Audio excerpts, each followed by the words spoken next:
تو آپ کس طرح سنجیدگی اپنی ظاہر کر سکتے ہیں کہ جی ہم اس معاملے کو سنجیدہ ہیں حل کرنے کے لیے. اور پھر دوسرے نمبر پر جو اور بھی امپورٹنٹ بات ہے وہ یہ بھی کہ آپ بلوچستان کے جو نمائندے ہیں ان کو شامل نہیں کر رہے. یعنی آپ کی جو قومی سلامتی کمیٹی بیٹھی ہوئی ہے وہاں پر، اس کے اندر کتنے لوگ ہیں جو اس ایریا سے تعلق رکھتے ہیں جہاں پر اصل میں پرابلم اس وقت چل رہا ہے. تو جو کوئی یہاں بیٹھا ہوا ہے اس کو کس حد تک اندازہ اور کس حد تک ادراک ہو سکتا ہے کہ وہاں کیا سچویشن ہے اور وہاں کے لوگ کیا چاہتے ہیں اور کس طرح سے چیزیں ہونی چاہیے، پرابلمز کیا ہیں.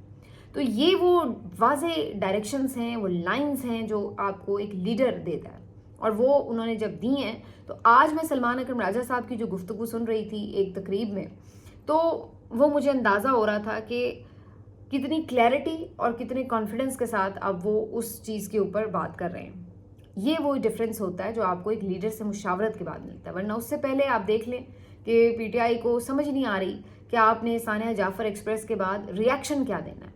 حتیٰ کہ الٹا ان کے اوپر الزام لگنے شروع ہو گئے. ساری جو نااہلی ہے وہ تو حکومت پر آنی چاہیے تھی. تو زیادہ جو جس کو کہتے ہیں نا کہ پی ٹی آئی چڑھ دوڑتی ہے حکومت کے اوپر کہ جناب یہ آپ کے ملک میں ایسے واقعات ہو رہے ہیں، آپ ذمہ دار ہیں. الٹا ہوا یہ پڑا تھا کہ ڈیفینسو پوزیشن پہ انہوں نے لا کے پی ٹی آئی کو کھڑا کیا ہوا تھا، اور ان لوگوں کے پاس کوئی جوابی حکمت عملی نہیں تھی کہ کہنا کیا ہے. یہ عجیب طرح یا تو خاموش ہو جاتے ہیں اور یا جو ہے وہ ایک مفاہمانہ اور معذرت خواہانہ سا رویہ اپنا لیتے ہیں. نہیں نہیں نہیں، ہم نہیں ہیں، ہم نہیں، وہ جو انہوں نے کہا وہ ہم نے نہیں کہا، وہ یہ ہے وہ ہیں، ہم ڈسون کر دیتے ہیں، ہم یہ اس طریقے سے یہ فوراً گھبرا جاتے ہیں کہ جی ہم نے کہنا کیا ہے. اب جب وہ آگے سے ادھر سے ڈائریکشن آتی ہے پھر ان کو سمجھ لگتی ہے کہ اچھا جی یہ ہماری جو ہے وہ پارٹی لائن ہے، اور پھر وہ آپ کو نظر آتا ہے ایک کانفیڈنس کے ساتھ بات کرتا ہوا بندہ، ہر کوئی جو بھی ان سے پھر اس موضوع پہ بات کرے. بہرحال عمران خان صاحب کے ٹویٹ کے اوپر تو بات ہوئی ہے، انہوں نے اس پہ بات کی ہے کہ جی اس کے اوپر بالکل سب کو بلایا جانا چاہیے اور اس میں جو ان کے سٹیک ہولڈرز ہیں ان کو بھی مشاورت میں شامل کرنا چاہیے. اور باقی ساری وہی گفتگو جو میں نے آپ کو پچھلے ویلاگ میں بتا بھی دی تھی. آج پی ٹی آئی کی طرف سے ایک تقریب کا اہتمام کیا گیا تھا لاہور کے فلیٹیز ہوٹل میں. یہاں پر پنجاب حکومت کے خلاف ایک وائٹ پیپر جاری کیا گیا ہے. بیسیکلی جو چند دن پہلے آپ نے دیکھا کہ پنجاب حکومت نے ایک خطیر رقم استعمال کر کے اور جو سرکاری خزانہ ہے اس کے اوپر ایک لوٹ مار مچا کے جس انداز سے اپنی ذاتی تشہیر کی مریم نواز صاحبہ نے، وہ کسی سے ڈھکی چھپی نہیں ہے. جس طرح سے اخبارات کے پیٹ بھرے گئے اور ایکسٹرا ضمیمے شائع کیے گئے، ایسے اخبارات جن کو اب کوئی لوگ دیکھتا بھی نہیں ہے، پڑھتا بھی نہیں، بالکل متروک ہو چکے ہیں، ان کے اوپر اتنا پیسہ بھی لگایا گیا اور اس کے بعد یہ ثابت کرنے کی کوشش کی گئی کہ جناب بہت ترقی ہو گئی ہے. ٹی وی کے اوپر اشتہاروں میں بتایا گیا کہ بڑی ترقی ہو گئی ہے. تو اس کے اوپر اس وقت بھی کافی لوگوں نے ویلاگز بھی کیے، بات بھی کی، سب نے بتایا کہ بہت سے منصوبے ایسے ہیں جو کہ بیسیکلی عثمان بزدار صاحب کے دور میں شروع ہو چکے تھے. بہت سے ایسے ہیں جن پہ کام ہو رہا تھا، بہت سے ایسے ہیں جو آئیڈیاز تھے، بہت سے ایسے ہیں جو کہ تقریباً مکمل ہو چکے تھے. تو یہ ساری چیزیں وہ تھیں اور ان کے اوپر جو ہے وہ نئے انداز سے تختیاں لگا کر اور اس کی تشہیر کر کے ڈھول پیٹ کر اس کو اس طرح سے بتایا گیا کہ جی یہ تو پہلی دفعہ پنجاب میں ہو رہا ہے، پہلی دفعہ الیکٹرک بس آ گئی، پہلی دفعہ یہ بن گیا، پہلی دفعہ صحت کارڈ آ گیا، پہلی دفعہ ہمت کارڈ آ گیا، پہلی دفعہ جی یہ صاف ستھرا پنجاب اسکیم آ گئی، پہلی دفعہ یہ ہو گیا، پہلی دفعہ وہ ہو گیا. تو وہ بعد میں حقیقت آہستہ آہستہ کھلتی گئی کہ جناب یہ کون سے منصوبے کب شروع ہوئے تھے. اور آج اسی سلسلے میں پی ٹی آئی نے ایک بڑا ویل آرگنائزڈ قسم کا کتابچہ چھاپا ہے جس میں انہوں نے ہر منصوبے کے حوالے سے کمپلیٹ ڈسکرپشن دی ہے کہ کب یہ منصوبہ پی ٹی آئی کے دور میں شروع ہوا، کب اس کا افتتاح ہوا اور کب اس کے لیے کیا سٹیپس لیے گئے اور کتنی رقم استعمال ہوئی وغیرہ وغیرہ، جو بھی اس سے متعلق ڈیٹیلز تھیں وہ شیئر ہوئی ہیں.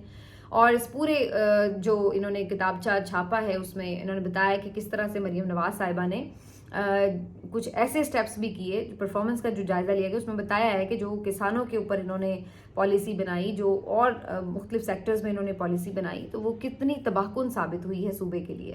تو یہ ایک اچھی ایفرٹ ہے.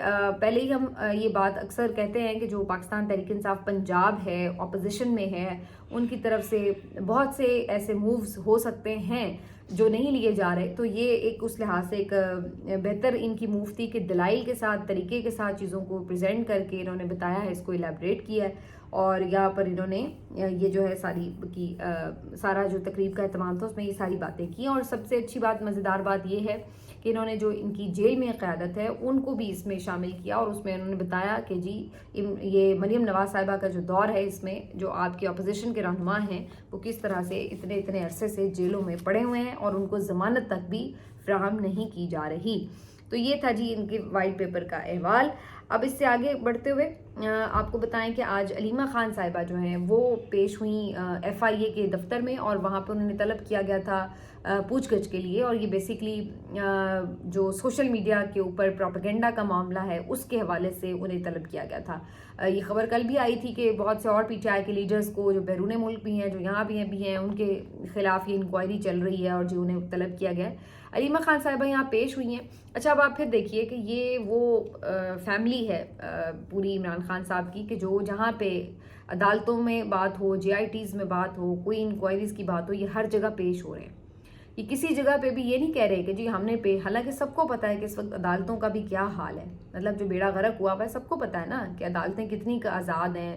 26ویں ترمیم کے بعد کیا صورتحال ہے، کس طریقے سے وکٹمائزیشن میں پوری سہولت کاری ہو رہی ہے. تو یہ سب کو پتا ہے، یہ اوپن فیکٹ ہے جو کہ دنیا بھی اب کہہ رہی ہے. اس کے باوجود بھی یہ لوگ یہ نہیں کہہ رہے کہ جناب ہم کسی طرح ان کو اوائڈ کر لیں چیزوں کو. وہ پھر بھی کہتے ہیں چاہے جیسے بھی ہیں ججز، چاہے جیسی بھی عدالتیں، پھر بھی ہم پیش ہوں گے، لگاؤ ہمارے کیس، کرو ان کی اوپن ہیئرنگ. تو وہ ان چیزوں سے بھاگے ہوئے نہیں ہیں. اب یہ والے بھی جو معاملات ہیں صرف عمران خان صاحب کی حد تک بات نہیں ہے، بلکہ ان کی فیملی کے اوپر بھی جتنے مقدمات ہیں، دہشت گردی کے ہوں، پیکا ایکٹ کے تحت ہوں، کچھ بھی ہوں، ہر جگہ وہ پیش ہو رہی ہیں بہنیں. کوئی ایک ادھر پیشی ہے لاہور میں، کبھی کوئی انسداد دہشت گردی اسلام آباد میں پیشی ہے، کبھی اڈیالہ پہنچ رہی ہیں، کبھی FIA کے دفتر پہنچ رہی ہیں. تو پورا خاندان جو ہے وہ ہر جگہ پیش ہو رہا ہے. تو جب آپ سچے ہوتے ہیں، جب آپ کسی کاز کے لیے کام کر رہے ہوتے ہیں، تو پھر آپ ان چیزوں سے گھبراتے نہیں ہیں. دوسری طرف اگر آپ شریف فیملی کو دیکھیں تو یہ ہر وقت ان کی بہانہ خوریاں ہی نہیں جاتی. رونا دھونا ختم نہیں ہوتا تھا کہ جی ہمیں بلا کیوں لیا، نہ محرم آ گئے نیب کے دفتر، مریم نواز صاحبہ نہ جائیں. اور جناب وہ حسین نواز صاحب ایک دفعہ پیش ہوئے، ان کی تصویر جاری ہو گئی تو اس پہ واویلا مچ گیا کہ جناب بڑی کوئی تضحیق ہو گئی، یہ ہو گیا وہ ہو گیا. اور جو میاں صاحب ہیں وہ جب جاتے تھے تو پیشیوں پر، حالانکہ ان لوگوں کو تو آزادانہ پیشیوں کی سہولت حاصل تھی، اور اس کے بعد سارا ٹرائل کے دوران یہ آزاد رہے ہیں، اس کے بعد بھی آدھا وقت ہسپتالوں میں ہی رہے ہیں. تو یہ ساری چیزیں ریکارڈ کا حصہ ہیں، کوئی ہم اپنی طرف سے تو بات نہیں کر رہے. تو اس کے باوجود بھی ان لوگوں کے آپ نالے اور فریادیں اس وقت کی سنیں جن کے اوپر چند ایک دو کیسز ہوں گے میکسیمم. یہاں پہ 200 کیس بھرے ہوئے ہیں اور اگلا کہہ رہا ہے لگاؤ کیس جتنے مرضی لگاؤ اور کرو ہیئرنگز. اب خود یہ حالت ہے کہ خود ہیئرنگ نہیں کر رہے. یہاں پر نظام 200 کیس بنا کے بھی اتنا گھبراہٹ کا شکار ہے، اپنے ججز بٹھا کے بھی گھبراہٹ کا شکار ہے کہ ہیئرنگ کے لیے کیس نہیں فکس کر رہے. یہ حالت ہے ان لوگوں کی. اور اگلا وہ پھر دھڑلے سے 200 کیس بنوا کے بھی کہہ رہا لگاؤ ہیئرنگ پہ، جس مرضی جج کو بٹھاؤ لیکن لگاؤ، سنو کیس. یہ چیز ہوتی ہے. تو علیمہ خان صاحبہ سے 6 گھنٹے پوچھ گچھ ہوئی ہے، اور 6 گھنٹے پوچھ گچھ میں علیمہ خان صاحبہ جب باہر نکلی ہیں تو ان سے پوچھا گیا کہ جی کیا پوچھا. کہتی ہیں انہیں خود نہیں پتا کہ انہوں نے پوچھنا کیا ہے. ظاہر ہے کہ جب بیس لیس چیزوں کے اوپر آپ کیسز بناتے ہیں تو پھر یہی ہوتا ہے کہ آپ کے پاس کوئی نہ ایویڈنس ہوتا ہے، نہ کوئی کوشچن ہوتا ہے، نہ کوئی بات ہوتی. بس اصل میں تو فکس کرنا ہے، اصل میں تو آپ نے لوگوں کو تنگ کرنا ہے، اصل میں تو پریشر بڑھانے کے لیے یہ کیسز بنائے جاتے ہیں. تو ان سے پوچھ کہہ رہے ہیں کہ جی سوشل میڈیا آپ چلاتی ہیں. سوشل میڈیا چلانے کا ایک اتنی بے وقوفانہ بات ہے جو ان کے کسی کے پلے ہی نہیں پڑتی. ان کے دانشور جو ہیں ان سے آپ سن لیں، عجیب و غریب کہانیاں یہ سوشل میڈیا کے اوپر بنا رہے ہوتے ہیں. یہ آج تک سیریسلی یہ بلیو کر رہے ہوتے ہیں کہ کوئی ری ٹویٹ کی مشین ہے کوئی جبران الیاس کے پاس یا PTI کے جو دیگر سرکردہ سوشل میڈیا کے لوگ ہیں کہ جناب وہ پتہ نہیں ایک ٹویٹ کوئی کرتا ہے کوئی بندہ تو وہ اس کو جو ہے وہ ری ٹویٹ مشین کے ذریعے ہو جاتا ہے اور اس طرح یہ بیانیاں پھیل جاتا ہے. اور کوئی لاکھوں کے فیک اکاؤنٹس ہیں. یاد ہے آپ کو وہ جو ان کی ایک بچی تھی اروبا نامی جو فیس بک کے اکاؤنٹ کے اوپر انہوں نے اس کے اوپر کیس بنایا تھا کہ جی وہ پتہ نہیں کتنے لاکھ جو اکاؤنٹس ہیں وہ چلا سکتے ہیں. مطلب انسانی عقل جو ہے وہ بھی دنگ رہ جاتی ہے کہ بونگی مارنے کی بھی کوئی لمٹ ہی ہوتی ہے. مطلب آپ کوئی بونگی مارتے ہوئے تھوڑی سی لمٹ کا ہی خیال کر لیں. اس طرح کی یہ لوگ حرکتیں کرتے ہیں کہ بندے کو ہنسی آ جاتی ہے کہ یہ کیا نان سینس باتیں کرتے ہیں. ان کو ابھی تک یہ سمجھ ہی نہیں آ رہی کہ سوشل میڈیا ہے کیا اور یہ کیسے نیریٹو بلڈنگ ہو رہی ہے، یہ آپریٹ کیسے ہو رہا ہے. بھائی یہ کوئی بھی کنٹرول نہیں کر سکتا. یہ عوام ہے، یہ عوام کا رد عمل ہے، یہ عوام کے جذبات ہیں، وہ اپنی آ کے بات کرتے ہیں، جس کی بات پسند آتی ہے اس کو وہ پھیلاتے ہیں. یہ اصل کہانی ہے، صرف اتنی سی. اس کا کنٹرول کسی کے پاس بھی نہیں ہے.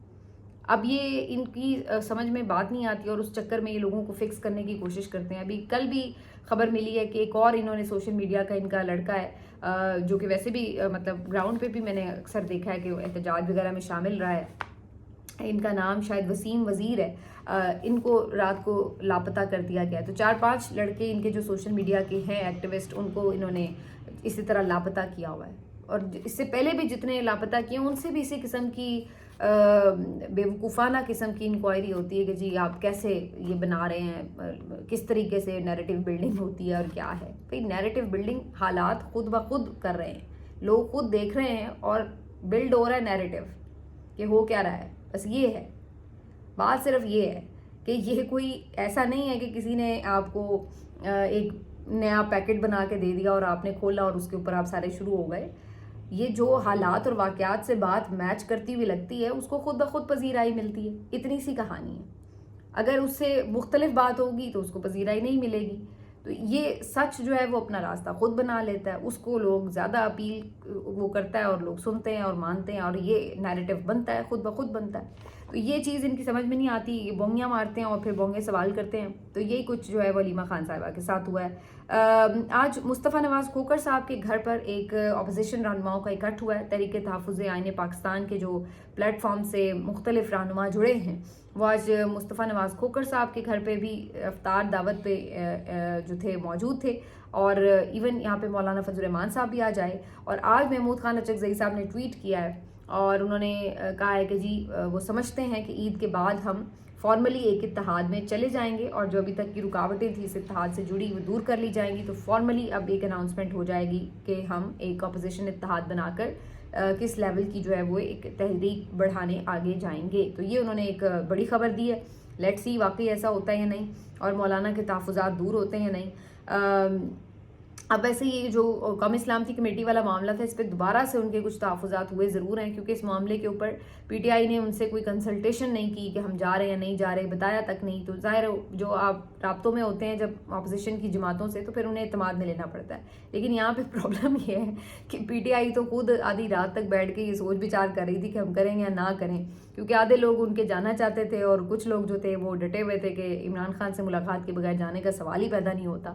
تو وہ ان کے آپس میں ڈیسائیڈ نہیں ہو رہا تھا تو انہوں نے باقی کسی کو کیا کنونس کرنا تھا کہ جانا چاہیے یا نہیں جانا چاہیے. تو یہ اس وقت ان کے اندر ساری سچویشن چل رہی تھی. لیکن بہرحال مولانا کی بات اپنی جگہ درست ہے کہ بھائی جب آپ اتحاد بنانا چاہتے ہیں تو پھر اس طرح کی چیزوں پہ مشاورت تو ہونی چاہیے. بہرحال اب دیکھتے ہیں کہ یہ جو آج کا اکٹھ ہے اس سے مزید کتنی کلیئرٹی ملتی ہے اپوزیشن کو اور اس کے اوپر کوئی اناؤنسمنٹ عید کے بعد نظر آتی ہے یا نہیں. آخر میں جی یہ سٹوری حسن نواز جو ہیں وہ ڈیفالٹر قرار پائے ہیں برطانیہ میں اور ان کے اوپر 52 لاکھ پاؤنڈ کا جرمانہ بھی جو ہے وہ عائد کر دیا گیا ہے.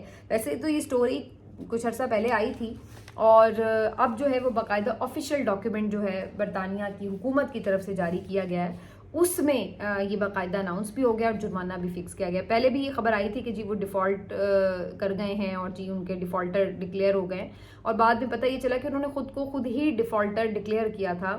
اور بہت سے لوگوں کا یہ کہنا ہے کہ یہ بیسکلی ٹیکس ایویژن کے لیے ہوتا ہے، یعنی کہ آپ یہ ظاہر کر دیں کہ جی میرا تو سارا کاروبار تباہ ہو گیا، میں ڈیفالٹ کر گیا لہٰذا میں ٹیکس تو پے ہی نہیں کر سکتا.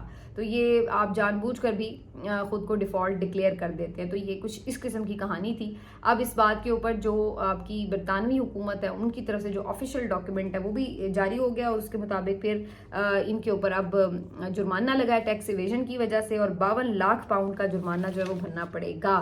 اس کے اوپر جو واحد ہنسی مجھے اس بات پہ آ رہی ہے کہ جو واحد اس کے اوپر ڈیفینس آ رہا تھا پی ایم ایل این کی طرف سے وہ یہ آ رہا تھا کہ جی یہ تو پرانی خبر ہے، جی پرانی خبر ہے، 1 سال پرانی خبر کو دوبارہ چلا کے بڑا خوش ہو رہے ہیں. بھائی پرانی خبر ہے یا نئی خبر ہے، بات یہ ہے کہ خبر تو ٹھیک ہے نا.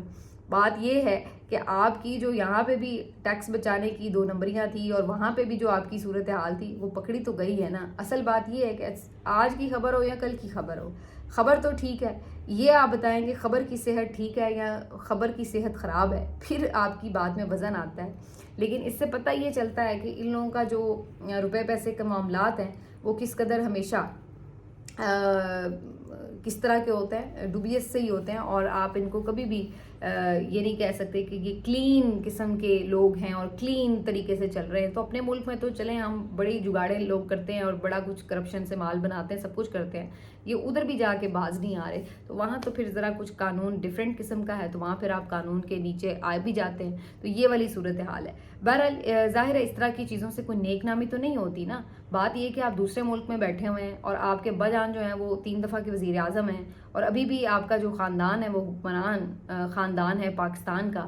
تو جب آپ اس قسم کی حرکتیں کرتے ہیں، یہ نیک نامیاں کماتے ہیں، تو اس سے پھر پاکستان کے لیے بھی شرمندگی ہوتی ہے، اور انہیں لگتا ہے کہ یار دیکھ لیں یہ پاکستانیوں کا حال چیک کریں کہ یہ ان کے جو وزیر اعظم کی خاندان ہے، فیملی ہے، یہ ان کا حال ہے کہ یہ وہاں پر اس قسم کے طریقوں سے ٹیکس ایویژنز کرتے پھر رہے ہیں.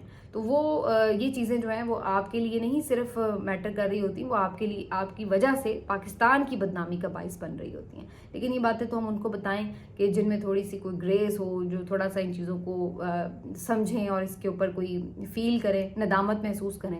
تو وہ تو ادھر کوئی چکر ہی نہیں ہے. ملتے ہیں آپ سے اگلے ویلاگ میں. اپنا خیال رکھیے. اللہ حافظ.